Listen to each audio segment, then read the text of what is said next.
الحمدللہ رب العالمین والصلاة والسلام علی سید الانبیاء والمرسلین اما بعد اعوذ باللہ من الشیطان الرجیم بسم اللہ الرحمن الرحیم۔ پچھلے درس میں ہم نے صدقہ فطر کے جو آخر کے مسائل تھے وہ سب مکمل کر لیے۔ آج انشاءاللہ زکوٰۃ کے حوالے سے جو جدید مسائل ہیں اس کے اوپر ہم بات کریں گے۔ اگر جو آن لائن ہیں وہ بھی کوئی سوال پوچھنا چاہتے ہیں جدید مسائل کے حوالے سے تو وہ اپنا سوال واٹس اپ کر دیں، اور جو یہاں موجود ہیں وہ بھی اگر ان کے پاس کوئی سوال ہے جدید مسائل کے اعتبار سے تو وہ بھی اپنا سوال تحریر جمع کرا دیں۔ سب سے پہلے ہم بات کریں گے پروویڈنٹ فنڈ کے حوالے سے۔ پروویڈنٹ فنڈ کیا ہے پہلے اس کو سمجھنا ضروری ہے، پھر اس کے اعتبار سے جو مختلف احکام ہیں اور خاص طور پر جو زکوٰۃ کے اعتبار سے اس کی کیا صورت بنے گی، اس کے اوپر انشاءاللہ آج ہم گفتگو کریں گے۔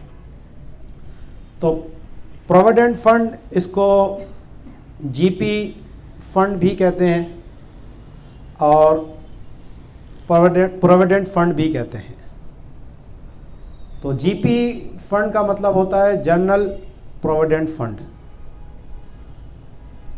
سرکاری ملازمتوں میں ریٹائرمنٹ کے بعد ملازمین کی فلاح و بہبود کے لیے یہ گورنمنٹ نے ایک قانون بنایا، ایک اسکیم بنائی کہ ہر مہینے ملازم کی تنخواہ سے ایک مخصوص رقم کاٹ کر اپنے پاس جمع کر لی جائے، اور پھر جب وہ ریٹائر ہوگا تو اس کو یہ رقم یکمشت دی جاتی ہے۔ تو اس میں جیسے ملازمت کا گریڈ ہوگا، اس کی تنخواہ ہوگی، اس کے تناسب کے اعتبار سے رقم کاٹی جاتی ہے، یعنی جو کم تنخواہ والا ہے اس کی کم کٹتی ہے، جو زیادہ تنخواہ والا ہے اس کی زیادہ کٹتی ہے۔ اب یہ جو پروویڈنٹ فنڈ ہے، جب گورنمنٹ کی کوئی ملازمت اختیار کرتا ہے تو اس کو متعلقہ محکمے کے توسط سے ایک فارم دیا جاتا ہے جس میں وہ اپنے سارے کوائف درج کرتا ہے، اور اس میں پھر یہ بھی درج ہوتا ہے کہ انتقال اگر اس ملازم کا ہو گیا اس دوران تو یہ رقم کس کے حوالے کی جائے گی، یعنی نامینی کون ہوگا اس کا۔ اور اسی طرح اس کا جو شق نمبر 14 ہے اس میں یہ بھی اختیار دیا جاتا ہے ملازم کو کہ جو اس کی رقم جمع ہوگی اس پر وہ سود لینا چاہتا ہے یا نہیں چاہتا۔ اگر وہ یہ لکھ کر دے دے کہ مجھے اس پر سود نہیں چاہیے تو پھر اس کے اکاؤنٹ میں سود کی رقم نہیں آتی، اور اس میں پھر اگر وہ گورنمنٹ سے ایڈوانس لیتا ہے یا قرض لیتا ہے تو اس پر بھی اس کو پھر کوئی سود ادا نہیں کرنا پڑتا، یعنی نہ لے گا نہ دے گا۔ لیکن جو لکھ کر دیتا ہے کہ جی مجھے سود چاہیے، اس پر انٹرسٹ چاہیے، تو پھر اگر وہ گورنمنٹ سے پیسے لے گا تو اس کو بھی پھر اس کے اوپر سود جو ہے وہ ادا کرنا پڑتا ہے۔ تو اس میں طریقہ یہ ہوتا ہے کہ ایک رقم جتنی ملازم کے تنخواہ سے کاٹی جائے گی اتنی ہی رقم وہ ادارہ جو ہے وہ اپنے پاس سے ملائے گا۔ مثلا 500 روپے مہینے کے کٹے تو وہ ادارہ بھی 500 روپے اپنے پاس سے ملائے گا۔ اب جو یہ 1000 روپے ہو گئے، یہ 1000 روپے اب انویسٹ کر دیے جاتے ہیں، اور اس سے جو پھر آمدنی آئے گی اس کے حصے کے تناسب سے تو ریٹائرمنٹ پر اس کو وہ ساری کی ساری رقم جو ہے وہ دے دی جاتی ہے۔ تو اس میں سب سے پہلے تو یہ دیکھنا ہوگا کہ یہ پروویڈنٹ فنڈ پہ 3 طرح کی رقم اس کو مل رہی ہے۔ ایک تو جو خود اس کی اپنی تنخواہ کا جز تھا وہ کٹوتی ہوئی، تو اس میں تو کوئی شک نہیں کہ یہ اس کی اپنی ہی تنخواہ ہے، اسی کا حصہ ہے، تو یہ لینا اس کے لیے جائز ہے، اس میں کوئی دو رائے نہیں ہے، کسی کا کوئی اختلاف نہیں ہے۔ دوسرا، جو ادارہ اپنے پاس سے جمع کر کے دے رہا ہے تو یہ بھی اس ادارے کی طرف سے آپ تبرع کہہ لیجئے یا اس کی تنخواہ کا اضافہ کہہ لیجئے کہ ایک تنخواہ کا جز انہوں نے روکا اور کچھ جز اس کو ادا کر دیا، مثلا 10,000 تھے تو 9,500 روپے تو اس کو ادا کر دیے، ابھی 500 روپے ابھی روکے اور 500 روپے اپنے پاس سے ملا کر دیے، تو در حقیقت اس کی تنخواہ 10,500 ہو گئی۔ یہ جو 500 الگ سے دیے تو وہ اس ملازمت کے اسی کے قانون کے تحت ہی دیے ہیں، تو اس کی ایک تکیف تو ہم یہ کر سکتے ہیں۔ دوسرا یہ کہ تنخواہ 10,000 ہی رکھیں اور جو کمپنی نے اپنے پاس سے دیے وہ بطور تبرع کے دیے، تو چاہے یہ کریں چاہے وہ کریں، دونوں صورتوں میں جو کمپنی نے اپنے پاس سے رقم جمع کرائی ہے یہ رقم لینا بھی اس ملازم کے لیے جائز ہو گیا، یہ بھی بالکل اتفاق ہے اس کے اوپر۔ تیسری صورت، اب جو اس رقم کے اوپر اضافی اس کو پیسے ملیں گے اس کی کیا حیثیت بنے گی؟ تو اس میں یہ دیکھا جائے گا کہ پھر اس کی 2 صورتیں بن رہی ہیں، یا تو اس ادارے نے یہ پیسے کسی ایسی جگہ پر انویسٹ کیے جو شرعی طور پر جائز ہے، جیسے کہ اسلامک بینکنگ کے مضاربہ اکاؤنٹ کے اندر اس نے یہ پیسے لگائے ہیں، کیونکہ آج پاکستان میں نیشنل بینک کے اندر بھی اسلامک بینکنگ موجود ہے، اور عام طور پر یہ سرکاری اداروں کا جو جی پی فنڈ ہوتا ہے وہ نیشنل بینک میں ہی انویسٹ ہوتا ہے۔ تو اگر ان سے کہا جائے کہ جی اسلامک میں ہمارا کریں تو وہ اسلامک میں کر دیتے تو وہ جائز ہو جائے گا، کیونکہ اب یہ رقم جائز طریقے سے انویسٹ کی گئی اور اس کے اوپر جو آمدنی آئی ہے وہ اب ربا کے حکم میں شامل نہیں ہے، تو وہ لینا بھی جائز ہو گیا۔ لیکن اگر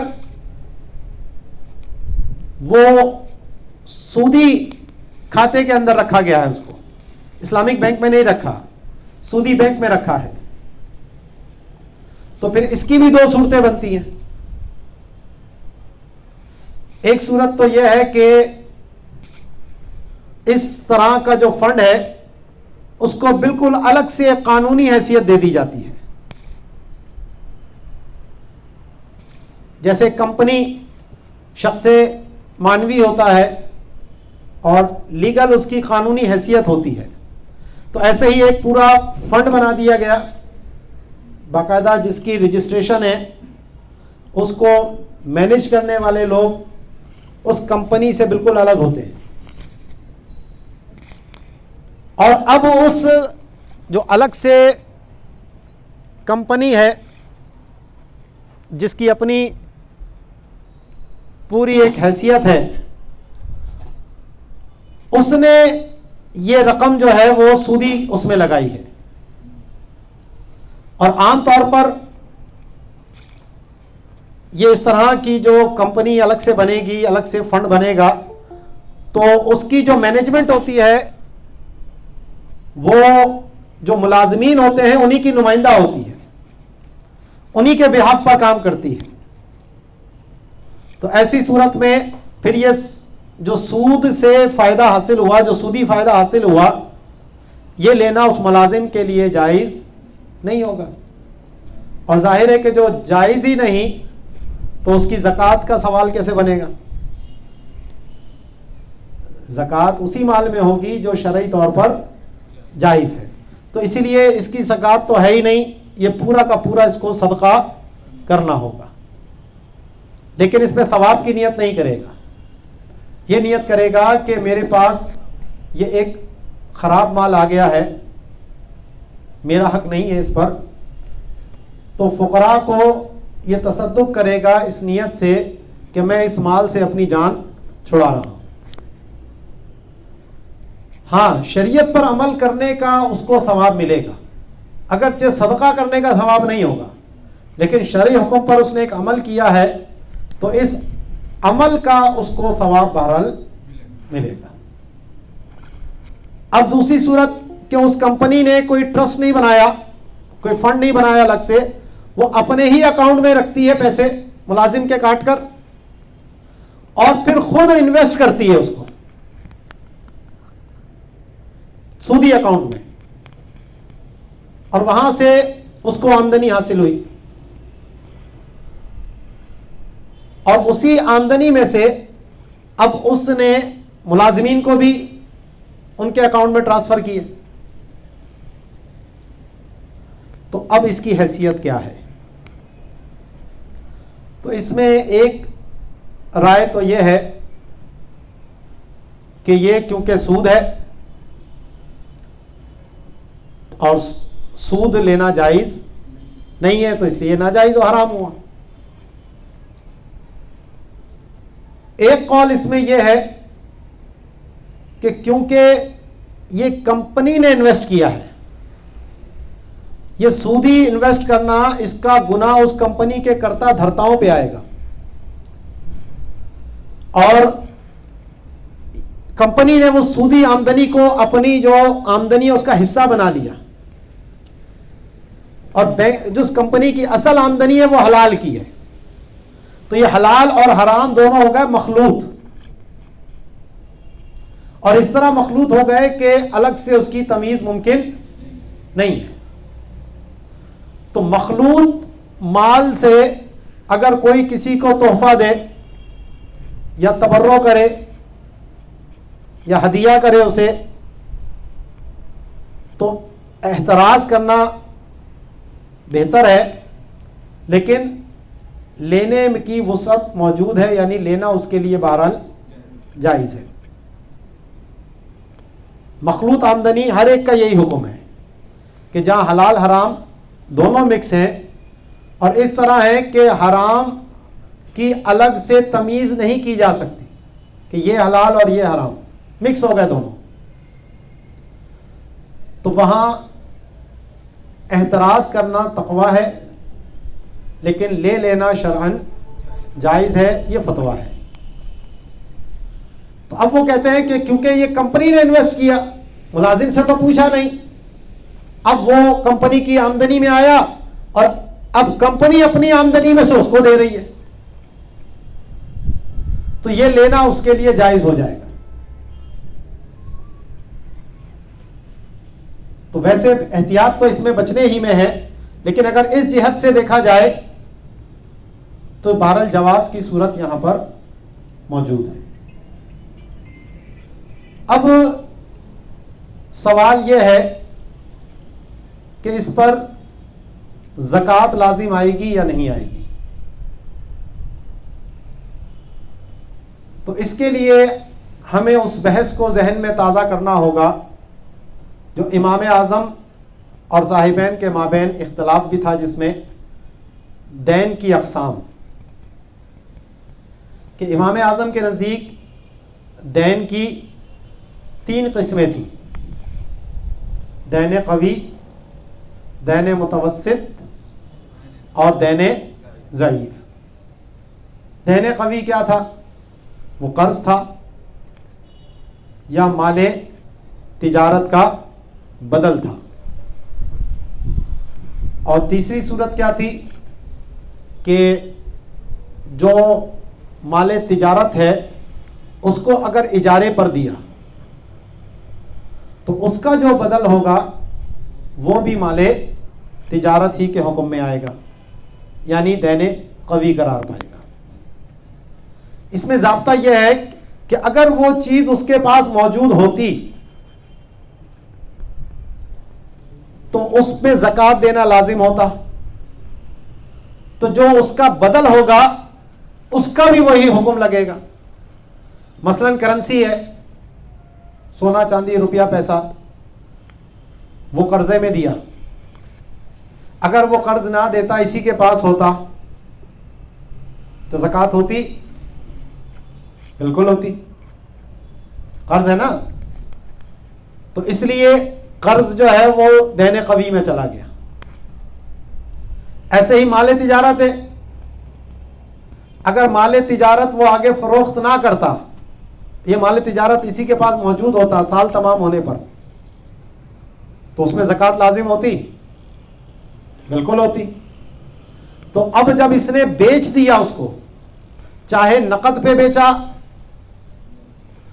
یعنی نقد سے سونا چاندی روپیہ پیسہ کے بدلے، یا کسی عرض کے بدلے میں بیچا، یعنی کسی سامان کے بدلے میں بیچا، تو وہ عرض بھی جو ہوگا وہ مال تجارت قرار پائے گا، یعنی اس کی زکوٰۃ اس کو دینی ہوگی. یہ بھی دین قوی ہو گیا. اسی طرح جو مال تجارت کو کرائے پر دیا، تجارت کا مکان تھا، تجارت کی کار تھی، پہلے وہ تجارت کا غلام کی مثال دی انہوں نے، وہ کرائے پر اس نے چڑھا دی.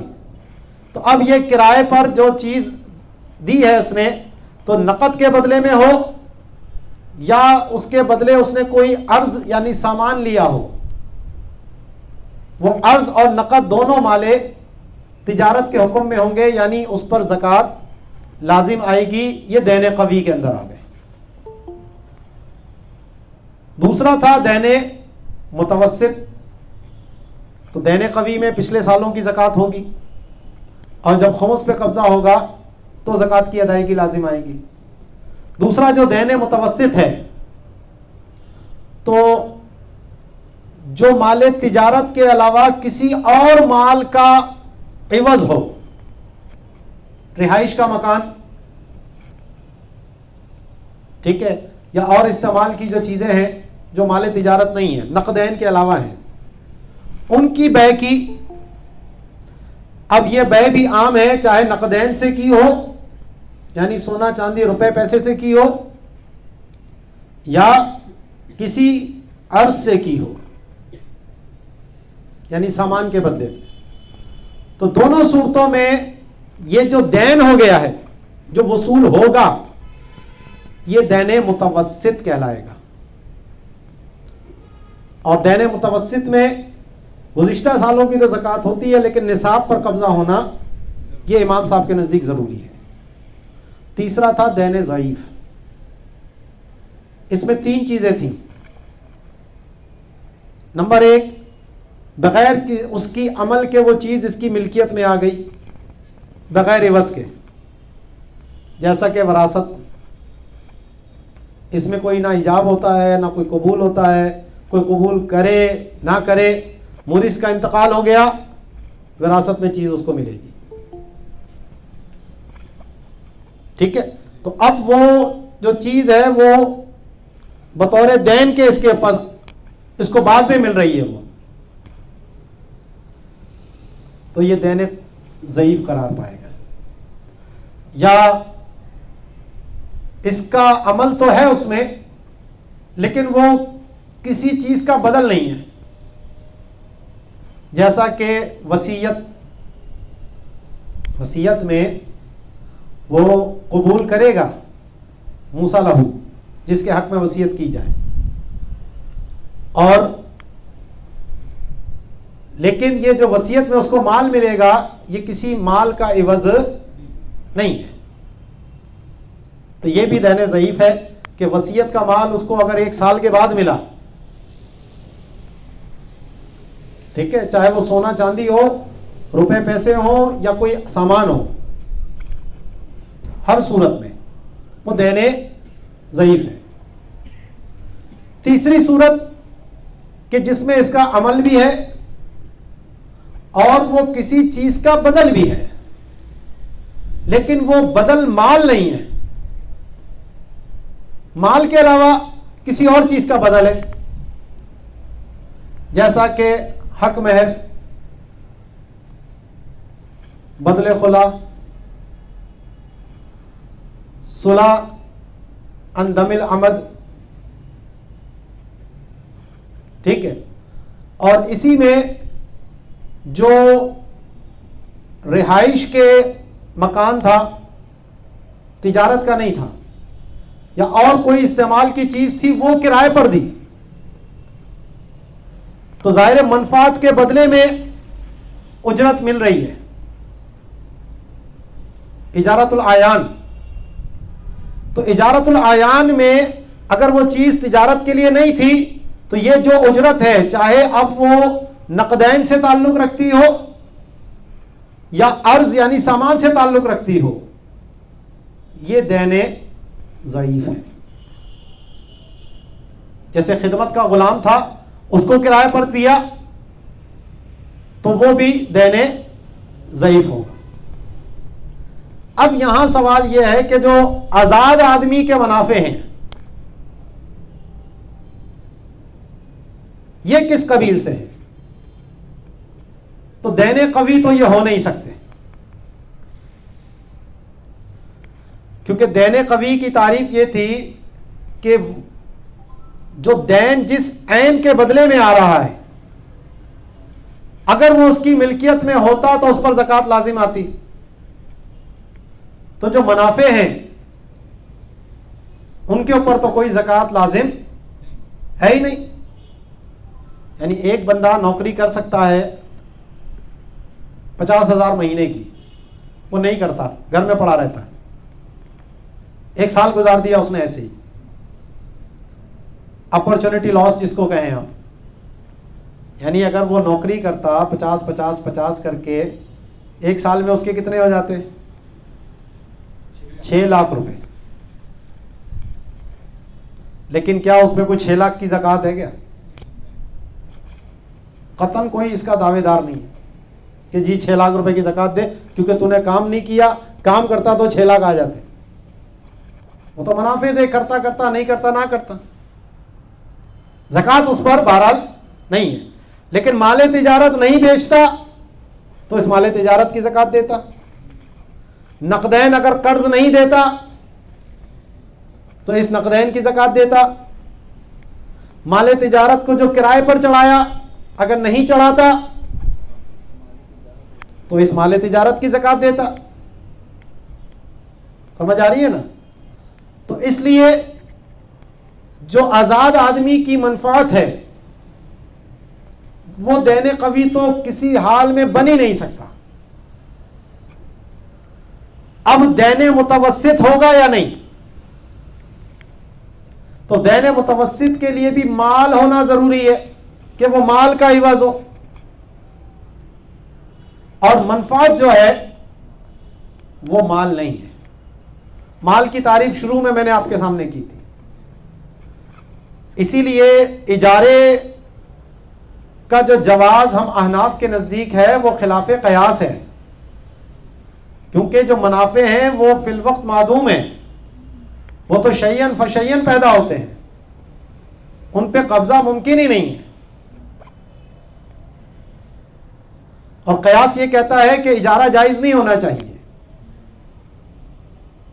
اسی لیے جب کتاب الاجارہ پڑھتے ہیں تو وہاں پر منفعت مقصودہ کی بھی قید لگاتے ہیں کہ اجارہ ایسی منفعت کے اوپر ہوگا کہ جو شریعت میں، عرف اور عادت میں مقصود بھی ہوتی ہو، یعنی وہ نفع لینا جائز بھی ہو، منفعت اٹھانا جائز بھی ہو، اور لوگ اس پر اجارہ کرتے بھی ہوں، ہر منفعت پہ نہیں ہوتا، تو وہاں اس کو حکماً مان لیتے ہیں اور عین پر قبضہ، منفعت پہ قبضہ مانتے ہیں۔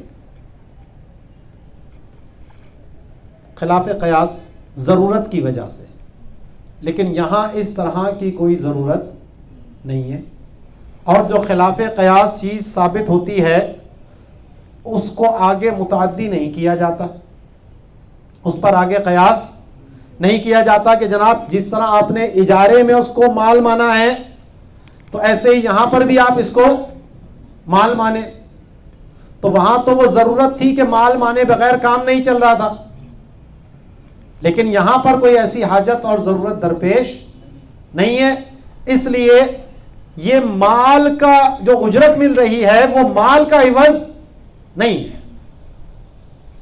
تو اب لے دے کر یہ تیسری ہی صورت بچتی ہے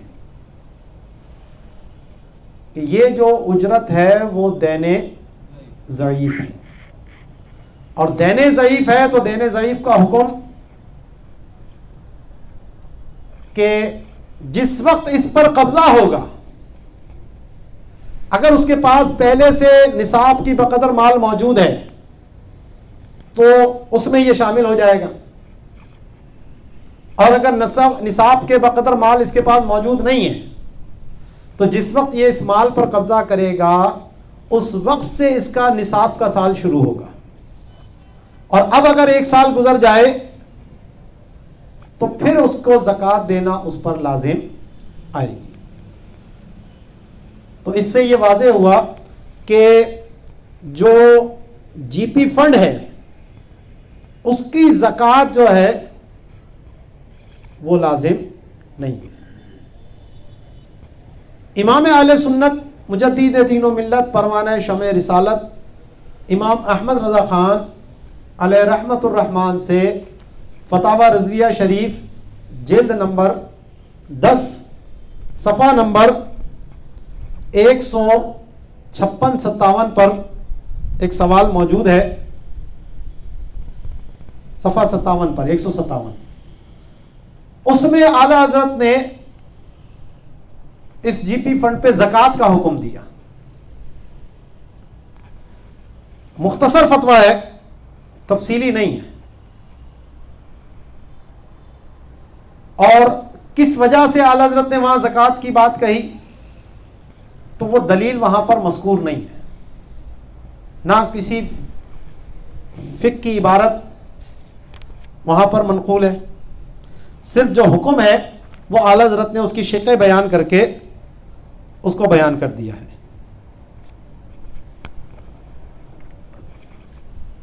تو اس کا ایک جواب جو بالکل آسانی سے سمجھ میں آ جائے گا وہ یہ ہے کہ اعلیٰ حضرت کا یہ فتویٰ صاحبین کے مذہب کے مطابق مانا جائے، کیونکہ صاحبین کے مذہب میں ہر دین ایک ہی حکم رکھتا ہے، وہ دین متوسط اور دین ضعیف کی تسلیم نہیں کرتے، ان کے نزدیک سارے دین کا حکم ایک ہی ہے، وہی قوی والا۔ تو اس کے اعتبار سے دیکھا جائے تو پھر یہ فتویٰ بالکل درست ہے۔ دوسری اس کی جو صورت بن سکتی ہے کہ اعلیٰ حضرت سے جو سوال میں تفصیل پوچھی گئی ہے اس میں یہ ساری باتیں واضح نہیں تھی۔ اچھا، اس میں سوال کے اندر ایک لفظ انہوں نے یہ استعمال کیا تھا کہ زید کی تنخواہ ماہواری سے 1 آنا 4 پائی فی روپیہ بطور ضمانت مجرا کر لیتی ہے، یعنی کٹوتی کر لیتی ہے۔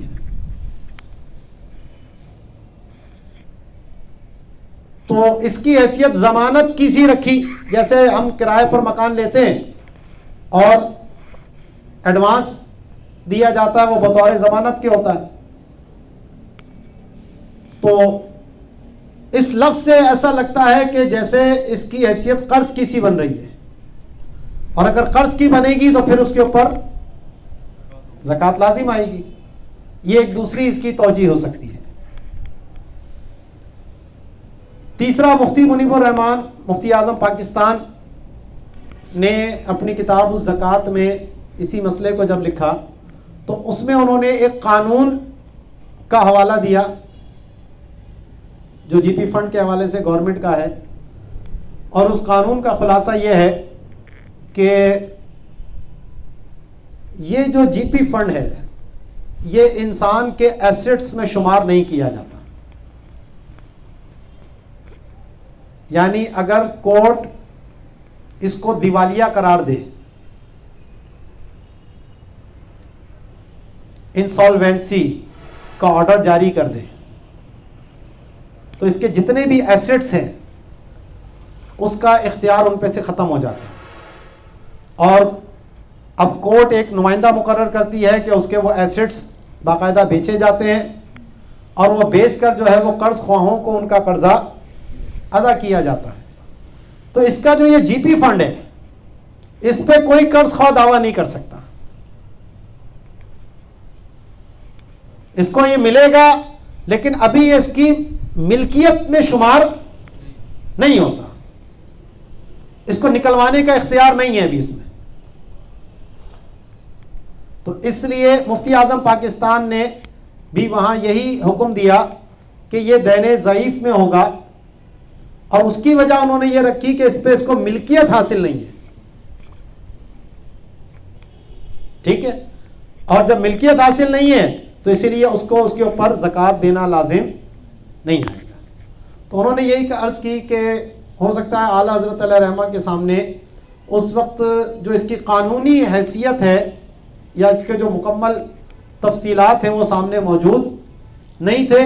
تو اس وجہ سے اب جب صورتحال دوسری سامنے آئی ہے تو اب فتویٰ ہمارا اس کے مطابق ہے.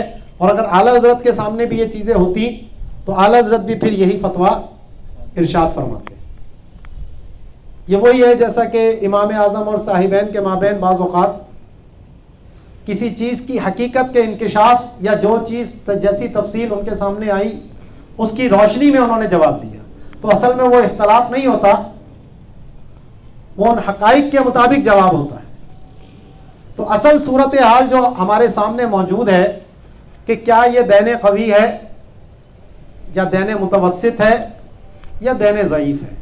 جب ہم ان تینوں توجیحات کو دیکھتے ہیں تو بہرحال نتیجہ یہی نکلتا ہے کہ یہ دین ضعیف ہے.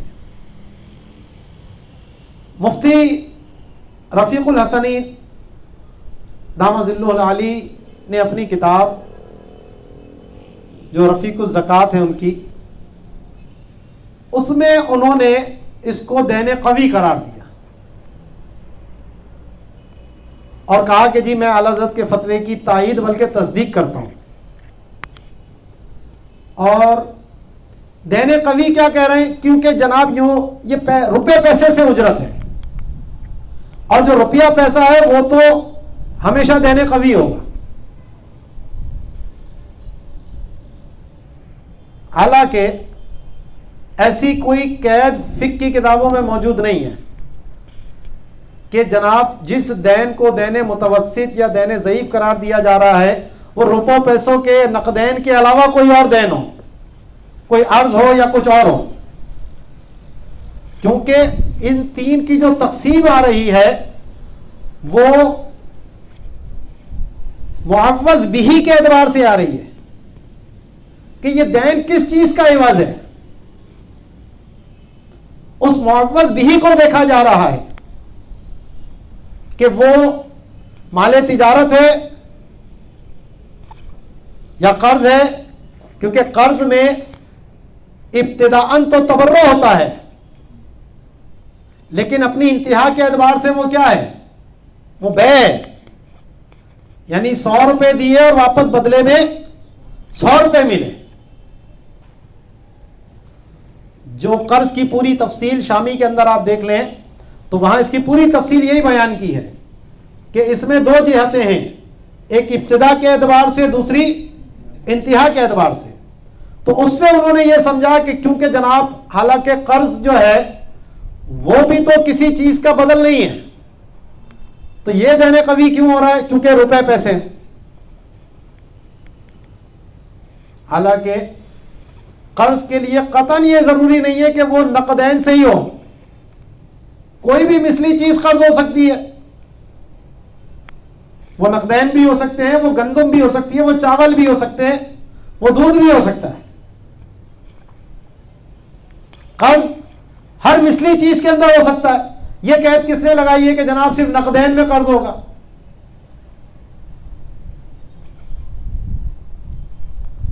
ٹھیک ہے نا. تو اس لیے قرض کا حکم جو ہوگا وہ دین قوی میں آئے گا، اور اس لیے ہے کہ وہ ابتدا کے اعتبار سے تبرع ہے اور انتہا کے اعتبار سے عقد معاوضہ ہے. جتنا دیا ہے اتنا ہی واپس ملے گا. تو اس لیے ان کا اس پر قیاس کرنا یہ بالکل درست نہیں ہے. اور مسئلہ بالکل واضح ہے کہ یہ دین کی جو 3 اقسام ہیں وہ معوض بہ کے اعتبار سے ہیں، کہ یا تو مال تجارت کا بدل، یا مال غیر تجارت کا بدل، یا غیر مال کا بدل. یہ 3 صورتیں بنی تھیں، مال تجارت کا بدل، مال غیر تجارت کا بدل، اور غیر مال کا بدل. اسی اعتبار سے تینوں اقسام ہیں. پہلی جو ہے وہ دین قوی، دوسری جو ہے وہ دین متوسط، تیسری جو ہے وہ دین ضعیف ہے. تو اس لیے حضور سیدی اعلیٰ حضرت امام اہل سنت کا فتویٰ جو معلومات ان کے مطابق ان کے پاس پہنچی تھی اس کے مطابق درست تھا، یا صاحبین کے قول پر آپ نے وہ فتویٰ دیا ہے. لیکن جو امام اعظم کا مذہب ہے اس کے مطابق یہ جی پی فنڈ پر سابقہ سالوں کی کوئی زکوٰۃ لازم نہیں آئے گی. اچھا، یہ ساری تفصیل اس صورت میں تھی کہ جو جبری کٹوتی ہوتی ہے جس میں ملازم کو کوئی اختیار نہیں ہوتا کہ وہ اس میں کمی بیشی کر سکے. کچھ جگہوں پر یہ ملازم کو اختیار دیا جاتا ہے کہ آپ زیادہ کٹوانا چاہیں تو کٹوا سکتے ہیں. مثلا اگر 1% یا 2% کٹوتی ہو رہی ہے تو آپ 10% کٹوتی اس کی کروا لیں، اور جتنی کٹوتی کرائیں گے اتنا گورنمنٹ بھی اپنے پاس سے ملائے گی. تو پھر اس لالچ میں کہ آخر میں ہمیں زیادہ پیسے ملیں گے لوگ زیادہ کٹوتی کروا رہے ہوتے ہیں، اور پھر اس کے بہاف پر وہ اکاؤنٹ میں رکھا جاتا ہے. تو جب اس کے حکم سے یہ کٹوتی ہو رہی ہے تو پھر تو یہ وکالت کی صورت ہو گئی، اور وکیل کا قبضہ موکل کا قبضہ ہے. اور کیونکہ اس کے حکم پر کمپنی نے اس کو انویسٹ کیا ہے، حلال کیا حرام کیا اس سے قطع نظر کر کے ہم بات کر رہے ہیں. اور قبضہ حکمی کی تعریف یہی تھی کہ اگر مبیع ہوتی اور بائع مشتری کے کہنے پر کوئی تصرف کرے اس میں بیع کے علاوہ تو وہ قبضہ حکمی مانا جاتا ہے. مثلا اگر گندم تھی، مشتری نے بائع کو کہا کہ جناب میری یہ گندم آپ پسوا دیں، بائع نے پسوا دی وہ گندم، تو یہ مشتری کا قبضہ حکمی پایا گیا اس میں، اگرچہ مشتری نے قبضہ نہیں کیا تھا. تو ایسے ہی جب اس ملازم نے اگرچہ ان پیسوں پر قبضہ نہیں کیا ابھی، لیکن جب اس نے کہہ دیا میری طرف سے آپ 10% کاٹ کر جمع کرا دیں، اور وہ اس نے جمع کرا دیا ادارے نے، تو یہ اس کا قبضہ حکمی پایا گیا کیونکہ اس کے کہنے پر وہ تصرف کیا گیا ہے. تو اس لیے اس پر پوری زکوٰۃ لازم آئے گی. اس کی یہ قبضہ مانا گیا ہے یہاں. تو یہ دین قوی کے حکم میں چلا جائے گا کیونکہ اب جو انویسٹمنٹ ہوئی ہے وہ اس کے کہنے پر ہوئی ہے. تو یہ جتنی گفتگو ہم نے کی تھی اس صورت میں تھی کہ جب جبری کٹوتی ہو، کیونکہ یہ اس کو کسی حال میں بھی واپس نہیں ملیں گے ریٹائرمنٹ سے پہلے، اور یہ اس پر راضی بھی نہیں ہے. یہ تو چاہے گا ابھی مل جائے لیکن پھر بھی نہیں مل رہا اس کو. تو اس لیے جو ہے یہاں پر وہ دین ضعیف کے احکام جاری ہوں گے، اور جو اس کے حکم کے اوپر جمع کرائے گئے ہیں اس کے اوپر بہرحال دین قوی کا حکم جاری ہوگا. تو یہ ہماری پوری گفتگو تھی جی پی فنڈ کے حوالے سے. جو اس کے حکم پر جمع کرایا گیا یہ بھی تو منافع کے، وہ تو اس کا ہی عوض ہے، لیکن قبضہ جب ہو گیا اس کا تو تو اب تو ملکیت میں بھی آ گیا اور قبضہ بھی ہو گیا. اب مثال کے طور پر میں نے ان سے اجرت لی اپنی اور پھر آپ کو دے دیے کہ یہ جا کر انویسٹ کر دو, تو اب جو یہ میں نے آپ کو دیا یہ اجرت نہیں رہی, یہ اجرت تو میرے قبضے میں آ چکی ہے, ٹھیک ہے نا. اب جب میں نے آپ کو دیا یا خود انہی کو دے دیا, دونوں بات ایک ہی ہے. اسی لیے میں نے کہا یہاں پر قبضہ حکمی پایا گیا ہے. کوئی سوالات اگر آئے ہیں تو وہ بتا دیجئے مجھے.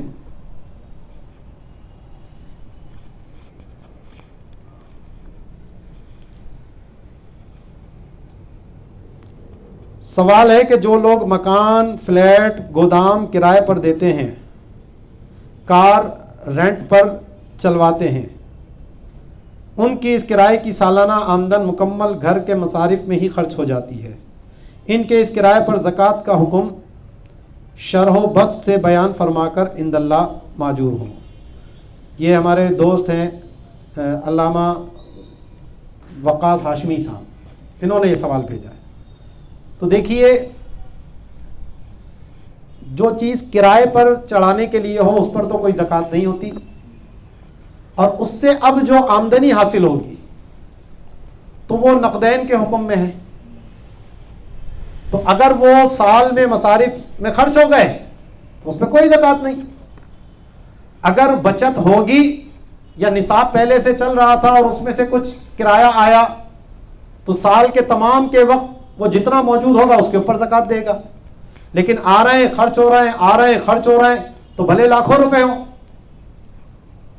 وہ کروڑوں روپے کی گاڑیاں ہوں, ان کے اوپر کسی قسم کی زکوٰۃ لازم نہیں ہے. ٹھیک ہے جی. اور دوسرا سوال, ایک شخص کے پاس اس کی بہن نے امانت کے طور پر 10 لاکھ رکھوائے. اب اس عورت نے اپنا فلیٹ بیچ دیا, اس کے بھی 25 لاکھ آ گئے ہیں, تو 35 لاکھ روپے رکھے ہیں, اس میں مزید 30 لاکھ جب جمع ہو جائیں گے تو اس کی رہائش کے لیے مکان خریدا جائے گا. اس موجودہ رقم پر کئی سال بھی گزر گئے تو اس پر زکوٰۃ کا حکم بیان فرمائیں. یعنی خلاصہ یہ ہے کہ وہ رقم جو مکان کے خریدنے کے لیے جمع کر کے رکھی گئی ہے اس پر زکوٰۃ ہے یا نہیں. تو پیچھے ہم نے زکوٰۃ کے باب میں پڑھا تھا کہ سال کے اختتام پر جس خرچے کی فوری ضرورت ہے اس کی تو کٹوتی ہوگی, لیکن جو مستقبل میں حاجت اصلیہ ہی میں خرچ کیے جائیں گے تو اس مال کے اوپر زکوٰۃ ہوگی, اگر وہ نقدین سونا چاندی یا کرنسی کی صورت میں ہے. تو اس لیے ان کو اس مال کے اوپر زکوٰۃ دینی ہوگی. اسی طرح اگر حج پر جانے کے لیے پیسے جمع کر رہے تھے, وہ تو عبادت میں ہی خرچ ہونے ہیں, اور سال تمام ہو گیا, تو اس رقم کے اوپر بھی زکوٰۃ دینی ہوگی. اسی طرح بیٹی کی شادی کے لیے جمع کر کے رکھے ہیں تو مستقبل میں خرچہ ہوگا, لیکن سال گزر گیا اس پر تو اس کی زکوٰۃ بھی دینی ہوگی. ٹھیک ہے. اگلا سوال, گولڈ کے سیٹ میں ڈائمنڈز وغیرہ سب ہوتے ہیں تو بنانے کے چارجز الگ ہوتے, تو زکوٰۃ نکالنے کے لیے پورے سیٹ کا وزن کریں گے یا اس سیٹ میں جتنا گولڈ ہے صرف اس کا اعتبار کریں گے؟ میں نے جب سونے کی زکوٰۃ کا حکم بتایا تھا آپ کو کہ جو موتی وغیرہ ہیں یا جو ہیرے وغیرہ اگر لگے ہیں تو ان کو الگ کیا جائے گا. ہاں, سونے میں جو کھوٹ ہے اس کو الگ نہیں کیا جائے گا. تو کھوٹ الگ چیز ہے, وہاں تو بتایا تھا کہ سونے میں کھوٹ جو ہے وہ سونے ہی کے حکم میں آئے گا, تو اس کا وزن پورا رکھیں گے. اب اگرچہ اس کو اگر بیچا جائے گا تو سنار وہ کٹوتی کھوٹ کی الگ کاٹ لے گا, تو زکوٰۃ دیتے ہوئے وہ کٹوتی نہیں ہوگی. اگر وہ 7.5 تولے کا ہے, اس میں خالص سونا 5 تولہ ہے, تو پورے 7.5 تولے کی زکوٰۃ ہے اور وہ پورا 7.5 تولہ مانا جائے گا. اب اس کو وزن اگر موتی ووتی لگا لیں اور چیزیں اس طرح کی لگا لیں تو وہ جناب 10 تولے کا بن رہا ہے، تو اس 2.5 تولے کا اعتبار نہیں ہے، کیونکہ موتی، نگینے یا جو ڈائمنڈس ہیں، ہیرے ہیں، جواہرات ہیں، جب تک یہ تجارت کی نیت سے نہ ہو تو ان کے اوپر زکوٰۃ لازم نہیں آتی. لیکن سونا چاندی بھلے وہ استعمال کی نیت سے ہی کیوں نہ رکھے ہوں، اگر وہ بقدر نصاب ہے تو اس کی زکوٰۃ دینا لازم آئے گی. جی پی فنڈ اسلامی بینک میں ہے یا نہیں، اس کا سرکاری ملازمین کو خود معلوم نہیں ہوتا. سب کچھ معلوم ہوتا ہے، ان کے پاس ہر پورے سال کی جو ہے بیلنس شیٹ آتی ہے، اس میں سب لکھا ہوتا ہے کہ ان کی اس سال میں کتنی کٹوتی ہوئی ہے اور ان کو اس میں مزید اضافہ کتنا ملا ہے. تو اپنے ادارے کے اوپر اگر یہ ملازمین مل کر ایک درخواست پیش کریں تو وہ اس کو آگے اسلامک فنڈ میں تبدیل کیا جا سکتا ہے، یہ کوئی مشکل بات نہیں ہے. اب زکوٰۃ نکالنے کا طریقہ کیا ہوگا؟ تو زکوٰۃ نکالنے کا آسان ترین طریقہ یہ ہے کہ سب سے پہلے آپ کے پاس جو کچھ بھی موجود ہے آپ اس کی ایک فہرست بنا لیں. ایک وہ فہرست، ایک کالم وہ بنائیں جو زکوٰۃ کی ادائیگی جن پر دینی لازم ہے، اور دوسرے وہ بنا لیں کہ جن کے اوپر زکوٰۃ کی ادائیگی لازم نہیں ہوتی. مثلا ایک شخص ہے،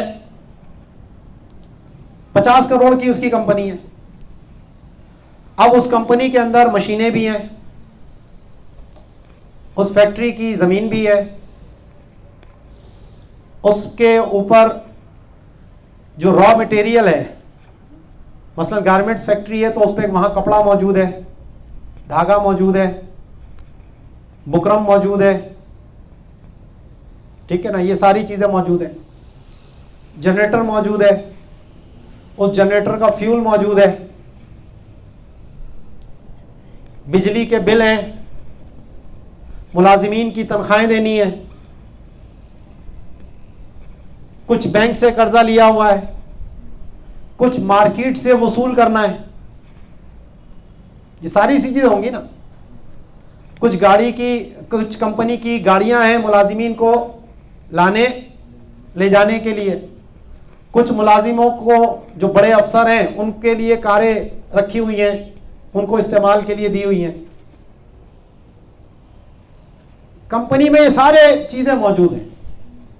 تو اب ان میں ہم سب سے پہلے دیکھیں گے کہ کن کن چیزوں پہ زکوٰۃ ہے اور کن کن چیزوں پہ زکوٰۃ نہیں ہے. تو ہم چلیں سب سے پہلے شروع کرتے ہیں اس جگہ کا جو پلاٹ ہے. یہ پلاٹ پہ زکوٰۃ لگے گی تو اس کو اس والے کالم پہ لکھ دیں گے جس پہ زکوٰۃ لازم نہیں ہے، ادھر چلا گیا. 20 کروڑ روپے کی مشینری لگی ہوئی ہے، مشینری پر زکوٰۃ ہے، ادھر چلی گئی. ہیوی KVA کا جو ہے وہ جنریٹر رکھا ہوا ہے، اس جنریٹر پہ زکوٰۃ ہے کیونکہ مال تجارت نہیں ہے، ادھر چلا گیا. اس میں جو فیول ڈلے گا اس کی کوئی تجارت کرتا ہے؟ وہ نہیں کرتا، چلا گیا ادھر. اب اس کے پاس کیش موجود ہے، مثلا 5 کروڑ روپے ہے، زکوٰۃ ہوگی؟ بالکل ہوگی، اس کو اس کالم میں لکھ دیا.